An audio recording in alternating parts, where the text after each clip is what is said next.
ক্ষেত থেকে মুগ ডাল তুলে আনছি 3-4 দিন হয়ে গেছে। 3-4 দিনের মধ্যে আমি একটু রোদ দেখি নাই। 3-4 দিন ধরে বৃষ্টি হইতেছে, যার কারণে এই মুগ ডালগুলো আর শুকা দিতে পারি নাই। মুগ ডাল তুলে আনার পর সাথে সাথে যদি রোদ দেওয়া হয় তাহলে কিন্তু এই ডালগুলো অনেক সুন্দর হয়, আর নয়তো ডালগুলো কালো হয়ে যায়। আজকে সকালবেলা অনেক রোদ উঠছিল, সব কাজকর্ম করার আগে ভাবলাম এই মুগ ডালগুলো আগে শুকা দিয়ে নেই, নয়তো কখন আবার রোদ বৃষ্টি শুরু হয়ে যায় কওয়া তো যায় না। রোদের মধ্যে মুগ ডাল আর শুকনো মরিচগুলো শুকা দিলাম। ঘরের সব কাজকর্ম করতে করতে দেখলাম রান্না বান্নার সময় হয়ে গেছে। এক চুলায় ভাত আর এক চুলায় মসুর ডাল ধুয়ে দিলাম। এখন চুলাটা আমি জ্বালাই দিব।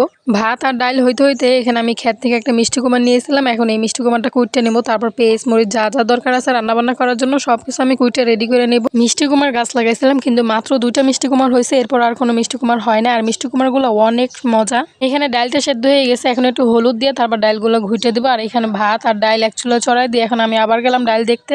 মুগ ডাল যদি একটু রোদে দেওয়া যায়, রোদের তাপে কিন্তু এই মুগ ডাল ফাইটা ফাইটা বের হয়। যে দেখেন আমার ডালগুলো কিন্তু ফাইটা ফাইটা বের হইতেছে রোদের তাপে। মুগ ডাল নিতে বেশি ঝামেলা নাই, যে রোদে দেওয়ার পর যে ফাইটা ফাইটা বের হইতেছে, তারপর একটু পাও দিয়ে হয়তো যদি পাড়া দেওয়া যায় বা একটা কিছু নিয়ে যদি বাড়ি দেওয়া যায়, তাহলে কিন্তু এই মুগ ডালগুলো বাইরে হয়ে যাবো। আমি কিন্তু এই প্রথমবার মুগ ডাল নিলাম, কিন্তু আমার অতটা আইডিয়া নাই। আমি আমার